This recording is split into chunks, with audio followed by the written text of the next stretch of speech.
topics and opinions expressed in the following show are solely those of the host and their guests and not those of W4CY Radio, its employees, or affiliates. We make no recommendations or endorsements for radio show programs, services, or products mentioned on air or on our web. No liability, explicit or implied, shall be extended to W4CY Radio or its employees or affiliates. Any questions or comments should be directed to those show hosts. Thank you for choosing W4CY Radio.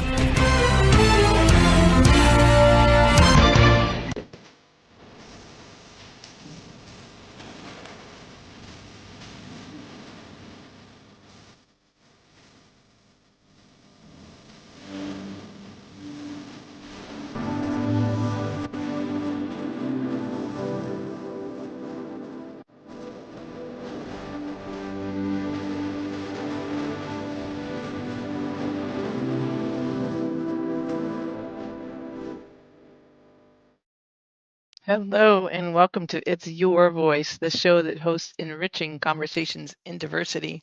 My name is Bahia Yaksan. Besides being your host, I'm a core alignment coach and a diversity educator. And if you're interested in seeing what I do as a consultant trainer coach, you can go to my website, which is knowwhatyouwantcoaching.wordpress.com.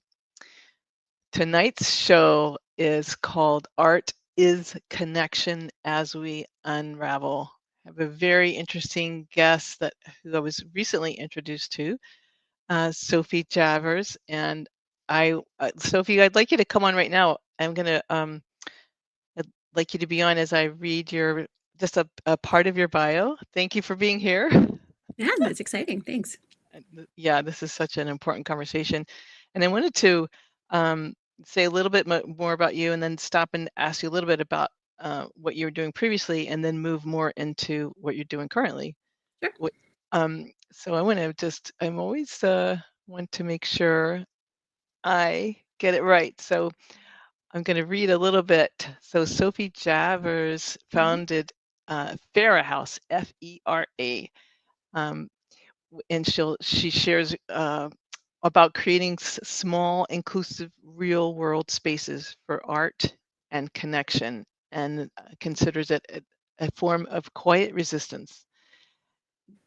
The next paragraph, I want to talk about a little bit more before we talk about the amazing Fera House. When the U.S. Agency for International Development was dismantled in January and funding was withdrawn, Sophie lost her job, like many, many, many others, ending a decade leading research engagement for an anti-poverty lab at UC Davis. And before we talk about the Fera House and the great name, would you kindly share with us what that was? It's devastating when anybody loses their job.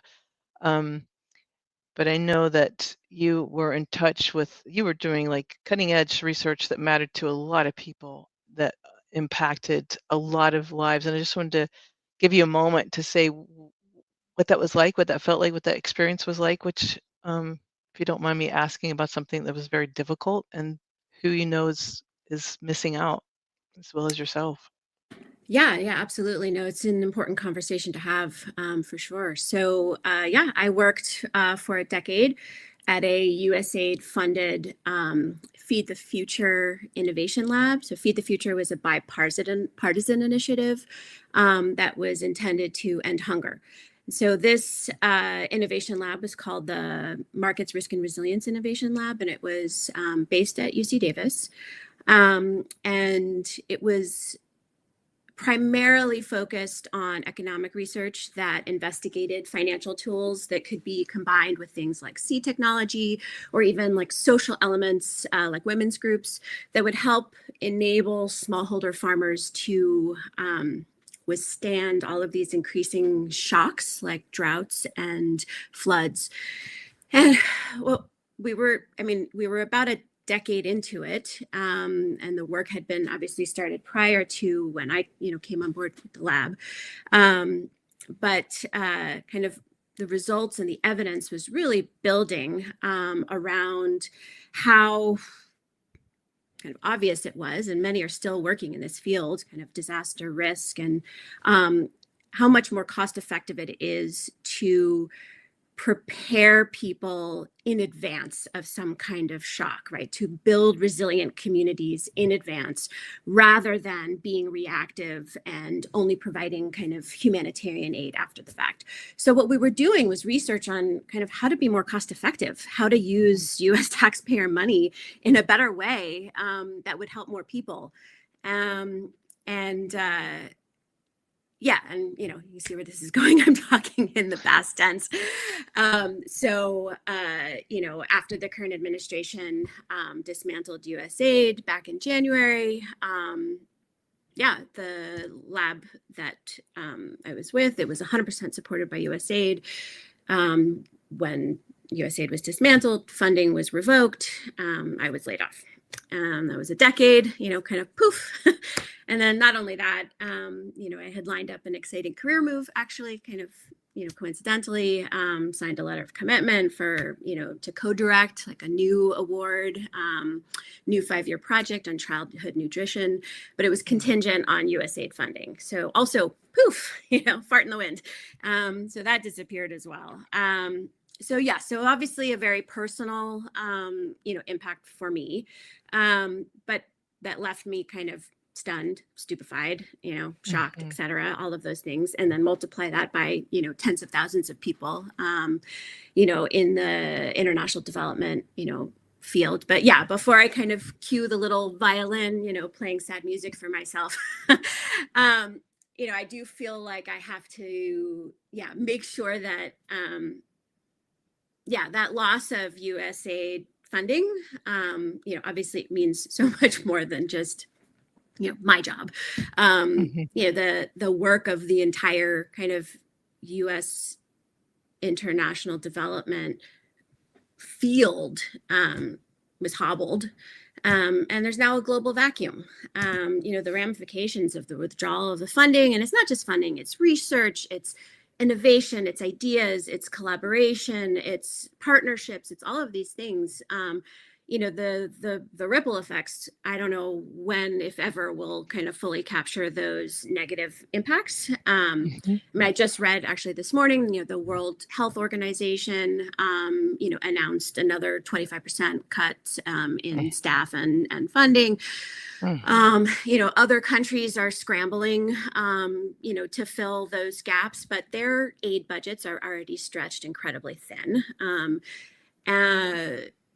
They can't recalibrate to cover, the difference in the removal of U.S. funding for that. And, even philanthropic efforts, either they can't or won't fill the gap, depending on the topic or the intervention. And that's, I haven't even kind of touched on losses of, real losses of life, losses of, future losses of health, livelihoods, future productivity because of lack of, education or basic health care, all of these things that, that USAID had provided. And again, over the decade working as, someone in a program that was kind of, overseen by USAID as an agency, there were plenty of moments where there was eyes rolling at, kind of reporting requirements or this or that, or some of the bureaucratic ridiculousness. But, at the end of the day, that those efforts of the people who worked at the agency, the people who are out in the field, all of us who were connected through, through research and, through scientific innovation, we were just trying to, to make things better. And I know the New Yorker recently had an article that stated, recent kind of conservative estimates. And again, I'm not sure if we'll ever really know, what the impact is, but recent conservative estimates since January, so up through November, are that there's likely at least 600,000 people who have died because of the revoking of U.S. funding, and 2/3 more kids. So I think, it's hard to understate, the importance of kind of the impacts of what the dismantlement of USAID has and will be, doing to all of our countries collectively, the world. Yeah. Thank you so much for Mhm. sharing that, because that's information and education that a lot of us don't have access to. And I really appreciate it. You're a reliable source speaking from your own life experience. And Yeah. if I can just kind of underscore a couple of things I heard you say, it's like Mhm. the most horrific, tragic loss is the 600 more people are not living anymore, have died, and it just shows you how powerful the program was, and it's just going to continue more dying, unless miraculously it's reinstated. But I love that you pointed out one of the points of the research you were doing was to make it as cost effective, and it wasn't like for cost effective. It was cost effective to help end hunger.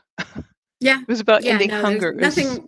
nothing controversial or political about the research we were doing in particular. And for the most part, most of the research that, USAID funded and, was creating better, more drought tolerant seeds, or, a more nutritious kind of peanut, or, I mean, it was, or how to, make systems, kind of that macro level, how to make systems more, resilient, or, improving mangrove forests. I mean, it's just, it's so wide ranging. Malaria, bed nets, hygiene, kids' education. I mean, all of it. I mean, it was just, it covered such a wide range. It was, the kind of epitome of what soft power is. It was, something that is so essential and so important to, to kind of, international development. And, that influence and that part of our ability as the U.S. as Americans to kind of interact in the world is gone. Along with so much information. I mean, I was part of the the research arm, not the implementation, kind of boots in the mud on the field, but so I have a particular slant or perspective in terms of what I feel in terms of the loss, but USAID was a public agency, right? Paid for by taxpayer dollars, in large part. And so what we created was public. It was all public goods. All of the information, all of the reports, all of the data sets, all of the innovations, all of that, none of it was privatized. All of it was available as information that anyone could access. And so that's also something that I think, fewer people are talking about. I mean, obviously, because the priority, if you're trying to raise awareness around the impacts of the dismantling of USAID, would be lost lives. But there is all these kind of, as I mentioned, ripple effects, these ramifications for just technological advancement. And all of these things, can, it's not just about kind of the developing world as if you need an excuse to do something about it. But so I know there's efforts. Like there was something called the Development Experience Clearinghouse, the DEC, and I kind of groaned whenever I was asked to help input data or reports into the DEC. But as a resource, it was hundreds of thousands of documents that were generated by USAID and their research partners that was, again, publicly accessible. And so you could use it as reference points or to see kind of continuity among projects or interventions or what worked or what didn't work, what was successful. And so that all disappeared. And so I know that there are movements among USAID folks and partners to try and resurrect and find as much of that information that was on that government website and put it on alternate websites. So I know there are efforts for sure to kind of reclaim and reoffer that information to the world. But yeah, I mean, so there's small bits of hope, right? There's small moments of collective action in the aftermath. But I think generally, we're going to just see all of the negative impacts. It's so tough. And like you said, it was bipartisan. I met a lot of USAID people when I was working in the Peace Corps, and they were working on some seriously good project that were helping people. And we were, practically not officially collaborators, but we were aware of initiatives and Mm-hmm. and Yeah. huge loss. Thank you so much. Thank you for again for sharing the information and educating us about that. And I'd like to now transition to the Fera House. First of all, let me just read another little description about it. And of course, you'll see more. But I love that you've it kind of provides a counterpoint to or counter argument to sort of digital and monetary dependencies. And it's kind of an alternative you're proposing of like creating spaces where people can gather in person and to actually use their hands to make art and rely on each other as community in a positive way to reweave our social fabric from the ground up. And that kind of ties back to the title of how we're in kind of a tumultuous time in our society, which impacts so many other countries in the world. That I think is part of the why unravel, the word unravel, art is connection as we unravel. But would you want to start with like why you chose the name Fera House? Sure. Well, the unravel I'll mention because you kind of emphasize that as you may be able to see behind me, but there's a bit of a artistic mess. But it's I'm also a weaver, and so unravel is I think particularly a good a metaphor because I like to build fabric out of yarns and so I think it's a good metaphor. But yes, okay, so I can kind of let's rewind a little bit. So as a child, I was a big dork and I took Latin for 8 years. Loved it. Epic, the Aeneid, juicy, saucy poems by Catullus. Thought I might go into the classics, in college. Didn't, but still kind of a part of how I associate kind of fun times as a younger person.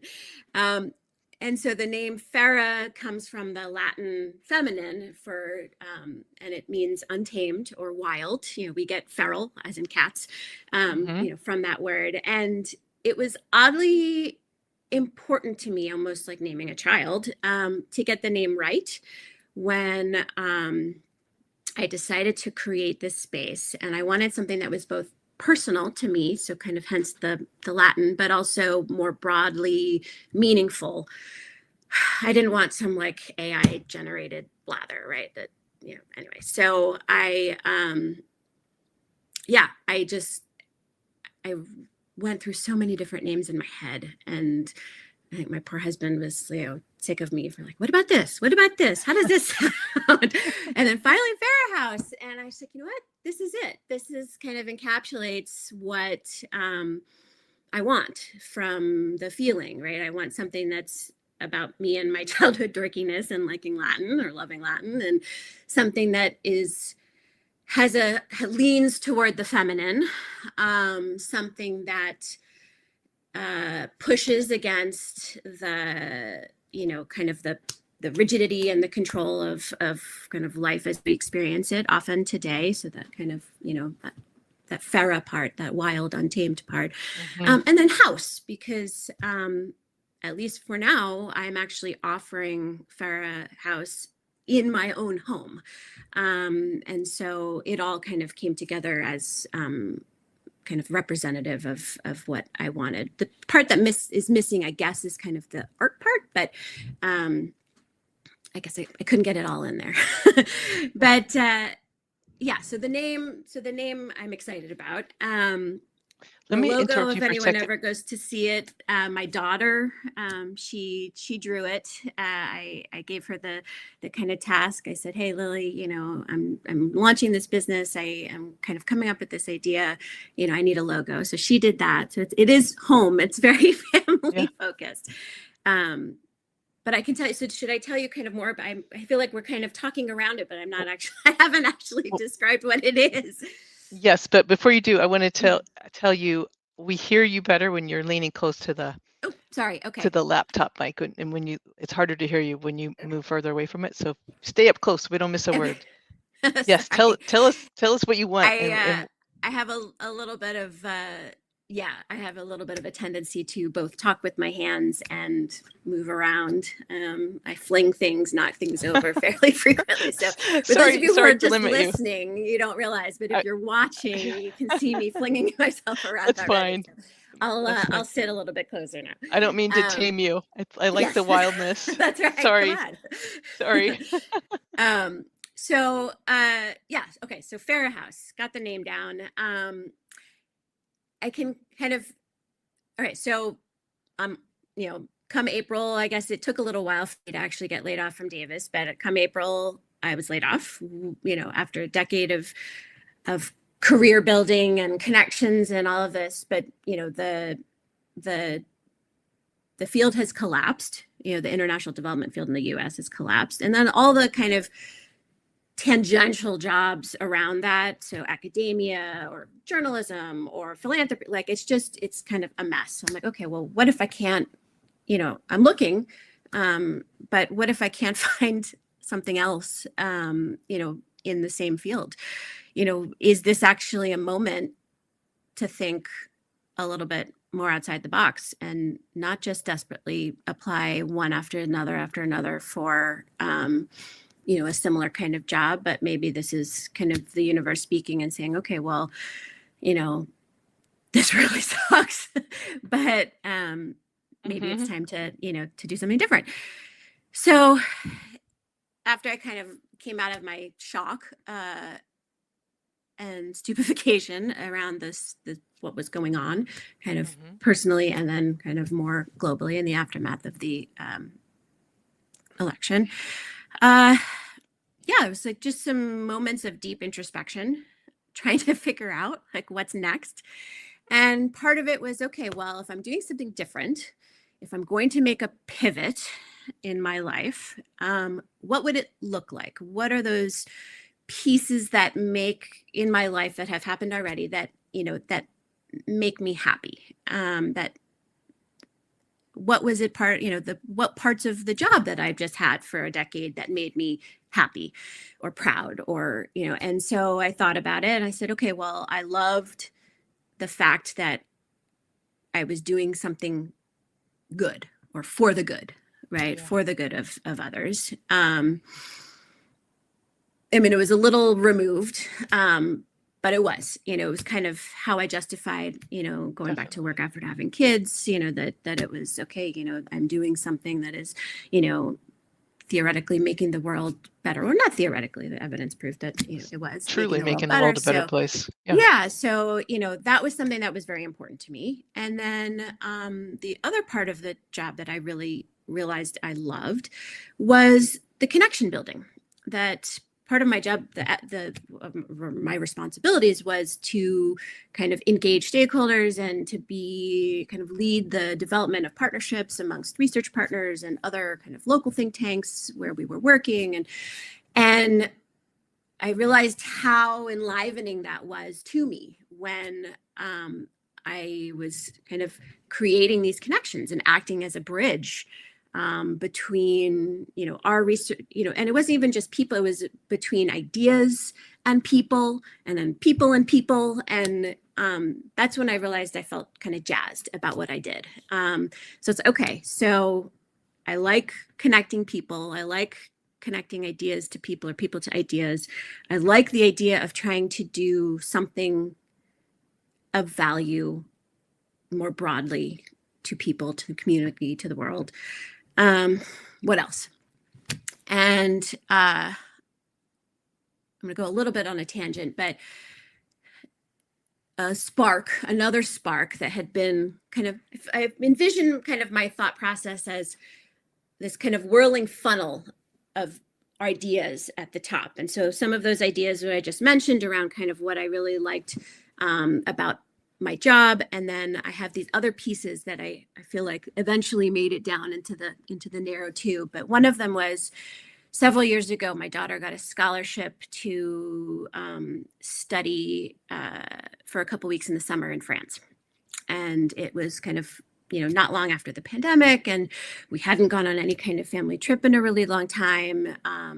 And we just decided, okay, screw it. Maybe this is a little financially, irresponsible, but we're all going to go, my husband, my younger son, and pick up my daughter from her program, and we'll have a little bit of time exploring the region in France. And so one of the things that we did when we went on this trip, was kind of, we didn't plan much. It was a little bit, kind of by the seat of our pants.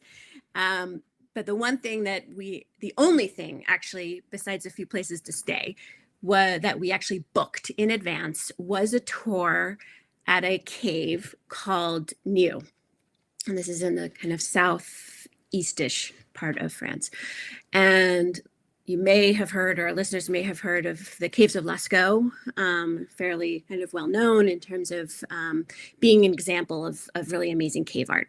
So this cave New also had examples of cave art from, 15,000 years ago.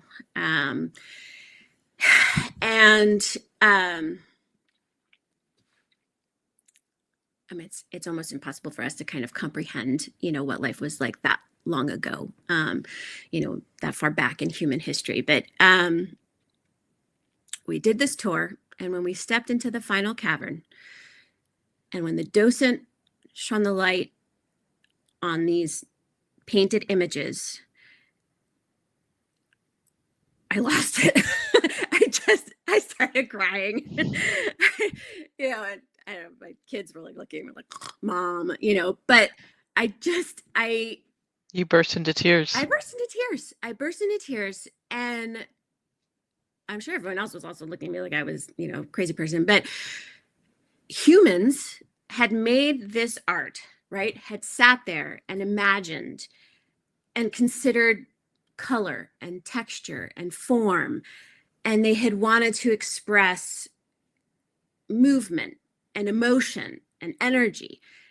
And I don't know, I was a mess. I just was moved by the realization that, artistic expression, and we don't know all that much from, 15,000 years ago, but what we do know was that artistic expression to this group of people was a crucial, powerful, kind of important part of their lives.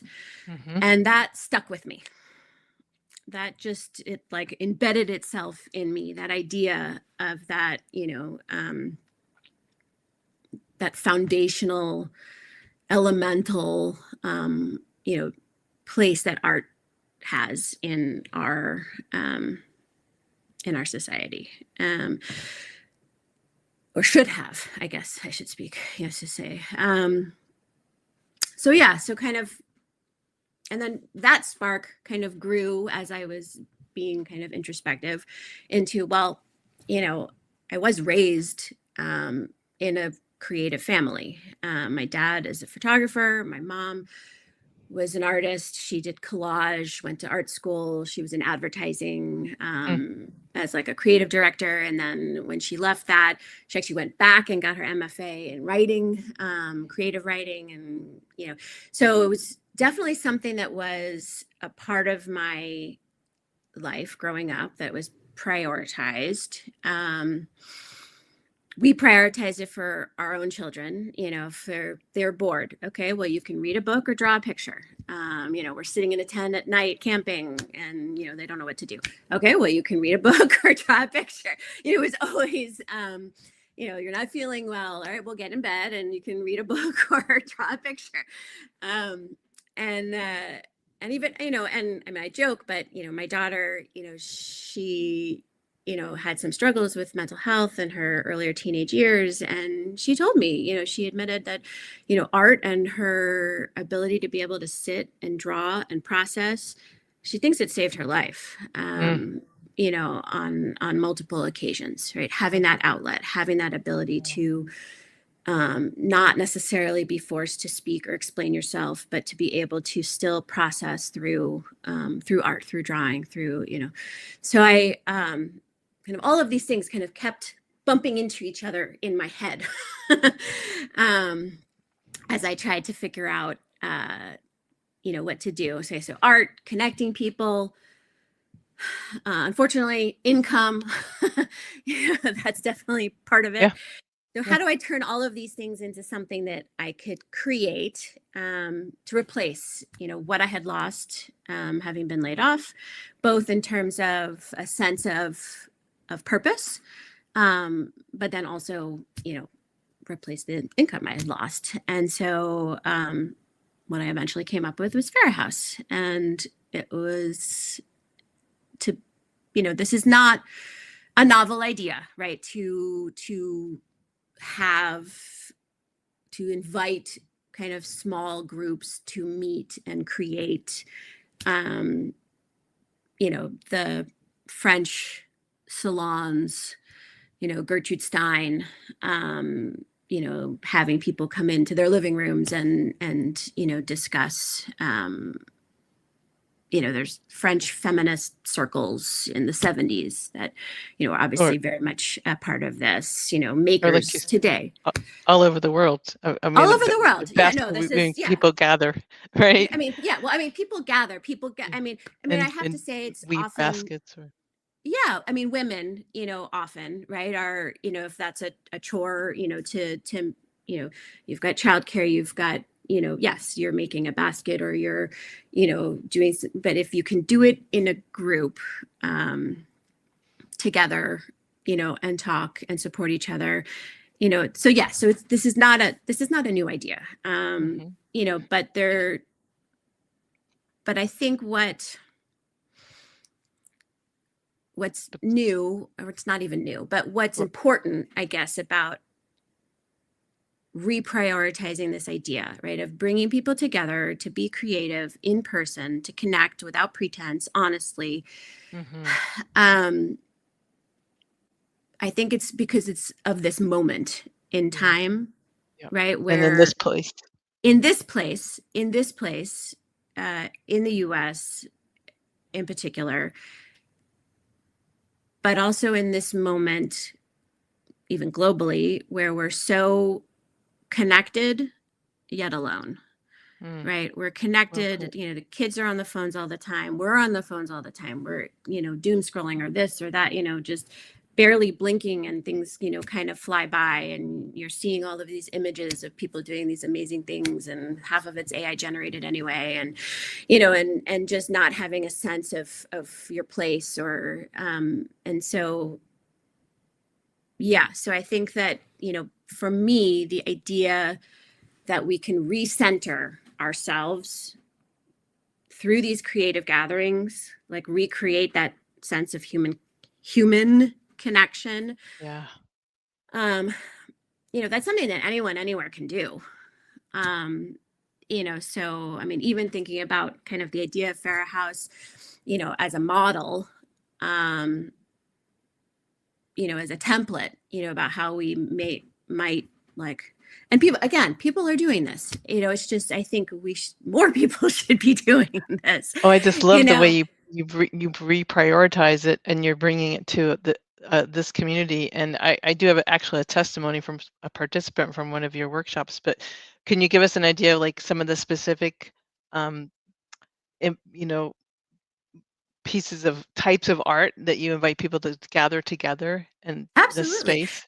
Yeah, I mean, so I've just launched it this month, and so, but I have managed to host 3 workshops so far, and we've had a kind of a private birthday party, and we've done, and it's just been amazing.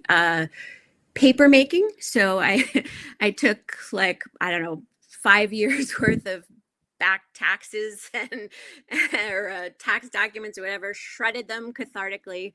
And we use that recycled paper to create new, fresh paper pulp, which we then kind of strained and made new paper.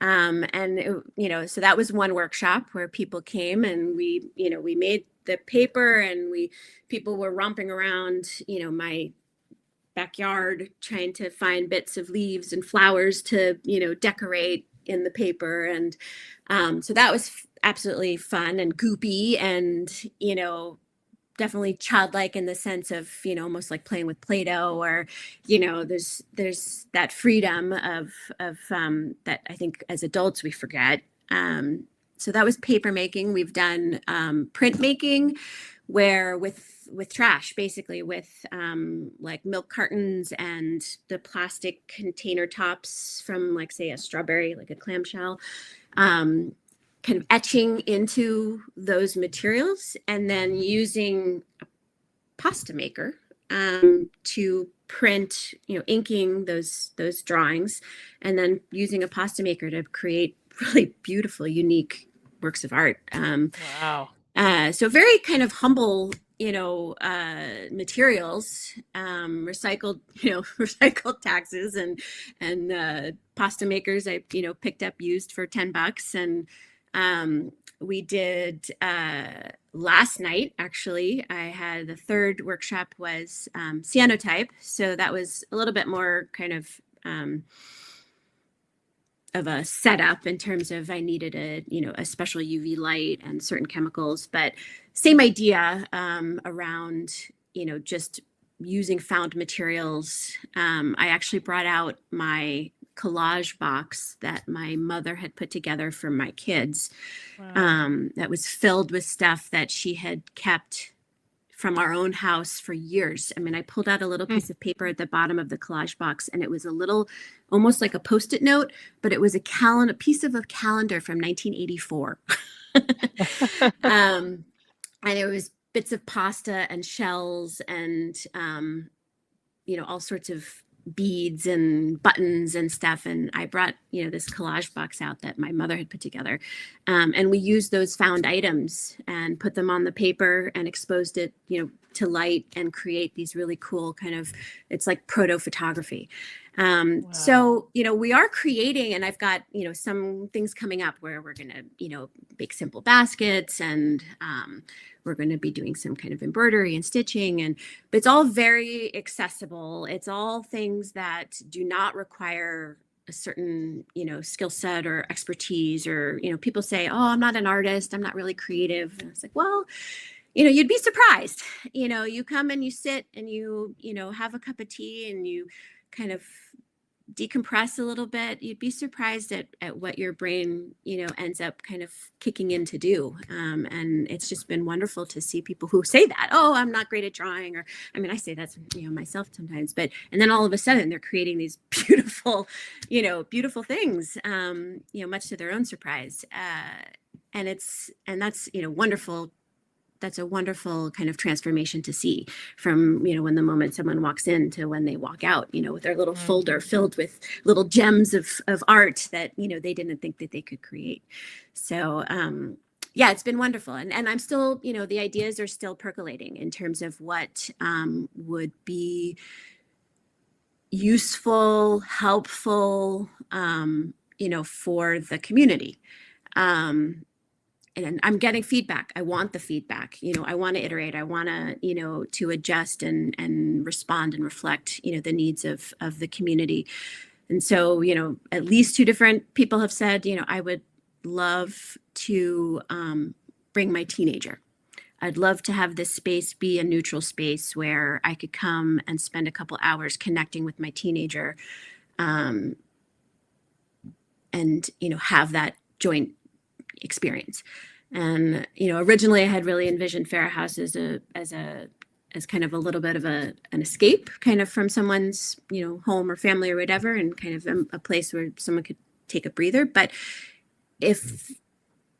then again, seeing it as a space, it's a space of connection, and if that connection needs to be between a parent and their teenager, that's wonderful. I am happy to help enable that, So, well, I love how yeah, responsive you are, and how accessible the art offerings are, and the found objects.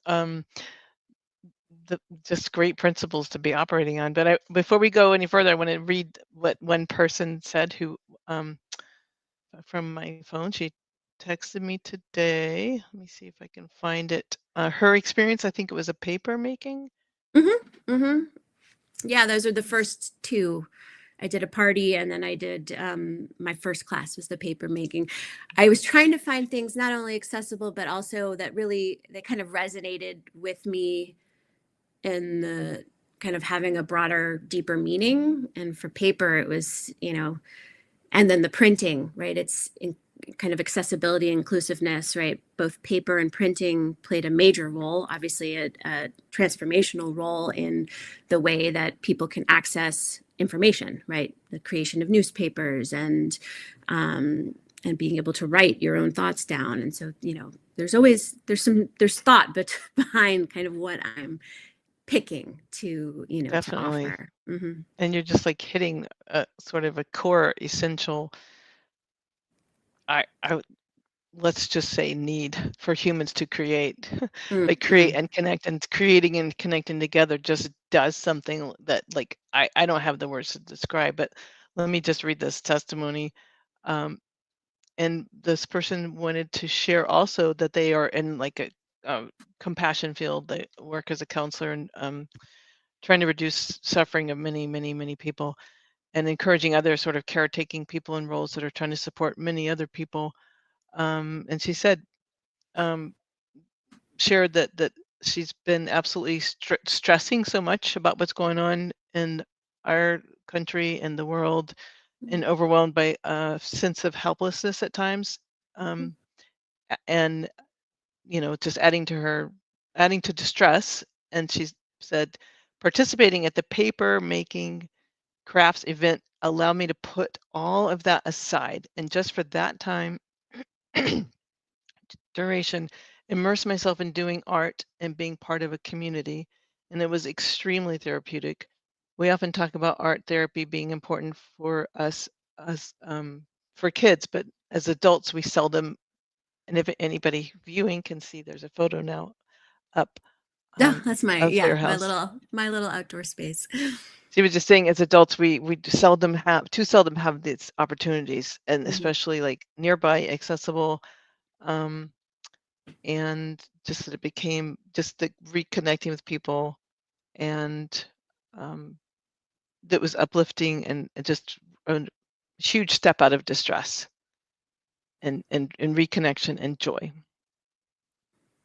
Yeah, that makes me so happy to hear, because that really is, the ultimate objective, right? Is to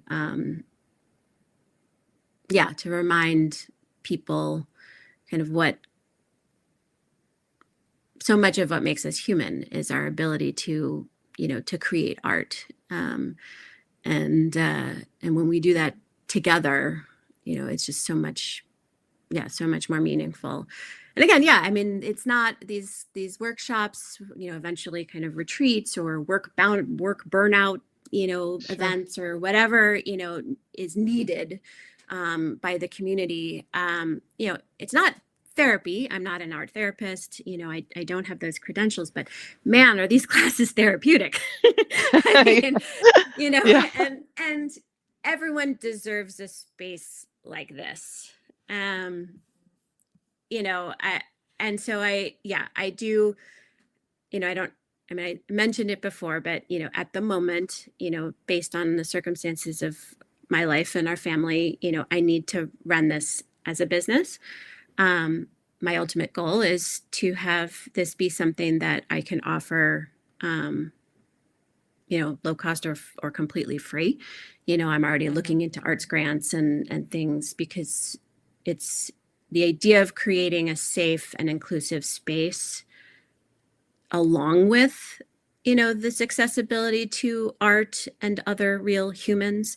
I mean, it's a package, right? To me, that all of these things need to slot into place.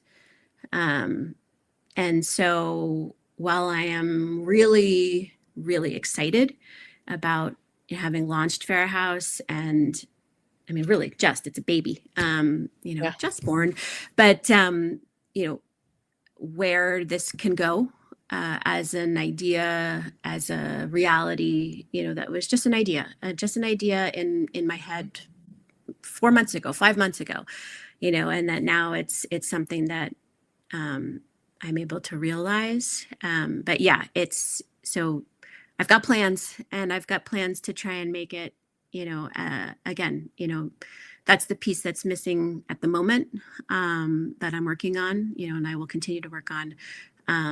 But at least for now, I'm still able to get people in to have those experiences. And I can mention, I've already bartered a seat. I think this is a model for others as well. If that's, obviously financial considerations. We just spent, the first half of this podcast talking about, the removal of, of aid and support. It's not just USAID. It's also, the arts, humanities, right? Everything has been absolutely, kind of attacked with a reduction in funding and support. So, I'm sure a lot of people out there are trying to be creative in how to make their spaces, more inclusive and affordable, without the same kind of arts grants or whatever. And so, I'm trying to think outside the box with that. And, well, it's a beautiful space, and I got to go, and it's outside, and you make specialties, and we really only have about another minute and a half. If you want to just share your closing thought, and then I will be able to, thank everyone. I think, basically, again, two things. One, I don't want this to come off as some kind of advertisement, for my business. I think really it was important for me to be able to talk about this as an idea, as a contribution to a larger movement where people are taking back kind of what's ours anyway, and taking back our time, our ability to breathe, our ability to connect with people. And I think if there's one thing that I want you listeners out there to take away, it would be that this sense of creativity, this connection that we need and have, it's not extra, it's essential. It is not extra, it's essential. And I just hope that people listening will take that to heart and make sure that they have that in their lives moving forward. Oh, I love that. Thank you. It's not extra, it's essential. It's essential part of being human. Yep. And connecting. Well, brilliant pivot from a difficult situation. And I love what you created. It's really beautiful. I want more people to be able to experience it. And I don't know if you want to we just have like, do you want to spit out an email, or I can just let people know later? To contact you? It's just, the website is www.ferahouse, F-E-R-A, house, House.com. Okay, great. And thank you so much, Sophie Thank Javers. You. It's so Bakia, great to have you. That was so really great to fun. meet you. I really appreciate it. Viewers, thank you, Rebel, our engineer, and Dean, our producer. And be sure to tune in next Wednesday at W4CY.com or Talk4TV. And may we all have enriching conversations in diversity and creativity in our lives this week. Absolutely. Thank you.